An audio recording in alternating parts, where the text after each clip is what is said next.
ఒకసారి నారదుల వారు కృష్ణుడి దగ్గరికి వచ్చారు. ఆయన ద్వారకలో ఉన్నారనమాట. అయితే కృష్ణుడు అన్నాడు, నాకు చాలా తలనొప్పిగా ఉంది, అసలు ఏం చేసినా సరే తలనొప్పి తగ్గట్లేదు, నాకు ఒక మందు తీసుకొని వస్తావా, దాంతో నా తలనొప్పి తగ్గుతుంది అని చెప్పారు.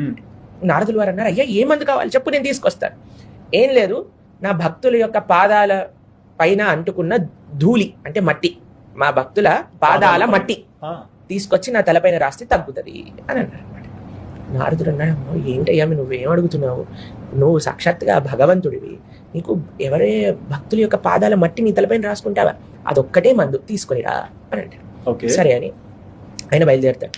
ప్రతి ఒక్కళ్ళ దగ్గరికి వెళ్ళి అడుగుతారు, అయ్యా మీరు కృష్ణ భక్తులు కదా, తీసుకొని ఇవ్వండి. అందరూ అంటారు, అమ్మమ్మో మేము నరకానికి వెళ్ళిపోతాం, మేము ఇలా ఇస్తాం. యోగుల దగ్గరికి, మునుల దగ్గరికి, పండితుల దగ్గరికి, యజ్ఞ చేసే వాళ్ళందరి దగ్గరికి వెళ్తారండి. వెళ్ళి మీ ధూళి ఇవ్వండి అంటే మేము ఇవ్వం, మా నరకానికి వెళ్ళిపోతాం, మేము నరకానికి వెళ్తాం, స్వామి పైన నా ధూళి పెట్టడం ఏంటి అని అంటారు. సరే అని చివరికి అందరినీ అడిగేస్తారు, అందరూ ఇవ్వరు. బృందావనానికి వెళ్తారు. రాధారాణి ఇంకా గోపికలందరూ ఒక ప్రదేశంలో యమునా నదీ తీరంలో యమునా జలాన్ని పట్టుకుంటూ ఉన్నారనమాట.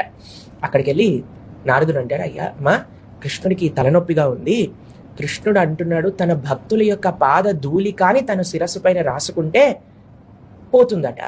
అనగానే గోపికలు శ్రీమతి రాధారాణి ఏం చేశారు తెలుసా అండి, వెంటనే వాళ్ళ పాదాలని యమునలో తడిపేసి అక్కడ ఉండే మట్టి పైన మొత్తం బొర్లి పాదాల నుంచి మట్టి అంతా తీసి నారదుడి చేతిలో పెట్టారనమాట. ఒకసారి నారదుల వారు కృష్ణుడి దగ్గరికి వచ్చారు. ఆయన ద్వారకలో ఉన్నారనమాట.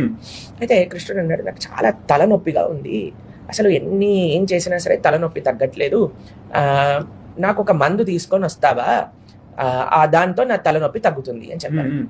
నారదుల వారు అన్నారు, అయ్యా ఏ మందు కావాలి చెప్పు, నేను తీసుకొస్తాను. ఏం లేదు, నా భక్తుల యొక్క పాదాల పైన అంటుకున్న ధూళి అంటే మట్టి, మా భక్తుల పాదాల మట్టి తీసుకొచ్చి నా తలపైన రాస్తే తగ్గుతుంది అని అన్నారు. నారదుడు అన్నాడు, ఏంటయ్యా నువ్వేం అడుగుతున్నావు, నువ్వు సాక్షాత్తుగా భగవంతుడివి, నీకు ఎవరే భక్తుల యొక్క పాదాల మట్టి నీ తలపైన రాసుకుంటావా, అదొక్కటే మందు తీసుకొనిరా అని అంటారు. సరే అని ఆయన బయలుదేరుతాడు. ప్రతి ఒక్కళ్ళ దగ్గరికి వెళ్ళి అడుగుతారు, అయ్యా మీరు కృష్ణ భక్తులు కదా, తీసుకొని ఇవ్వండి. అందరూ అంటారు, అమ్మమ్మో మేము నరకానికి వెళ్ళిపోతాం, మేము ఇలా ఇస్తాం. యోగుల దగ్గరికి, మునుల దగ్గరికి, పండితుల దగ్గరికి, యజ్ఞ చేసే వాళ్ళందరి దగ్గరికి వెళ్తారండి. వెళ్ళి మీ ధూళి ఇవ్వండి అంటే మేము ఇవ్వం, మా నరకానికి వెళ్ళిపోతాం, మేము నరకానికి వెళ్తాం, స్వామి పైన నా ధూళి పెట్టడం ఏంటి అని అంటారు. సరే అని చివరికి అందరినీ అడిగేస్తారు, అందరూ ఇవ్వరు. బృందావనానికి వెళ్తారు. రాధారాణి ఇంకా గోపికలందరూ ఒక ప్రదేశంలో యమునా నదీ తీరంలో యమునా జలాన్ని పట్టుకుంటూ ఉన్నారనమాట. అక్కడికి వెళ్ళి నారదుడు అంటారు, అయ్యా మా కృష్ణుడికి తలనొప్పిగా ఉంది, కృష్ణుడు అంటున్నాడు తన భక్తుల యొక్క పాద ధూళి కానీ తన శిరస్సు పైన రాసుకుంటే పోతుందట.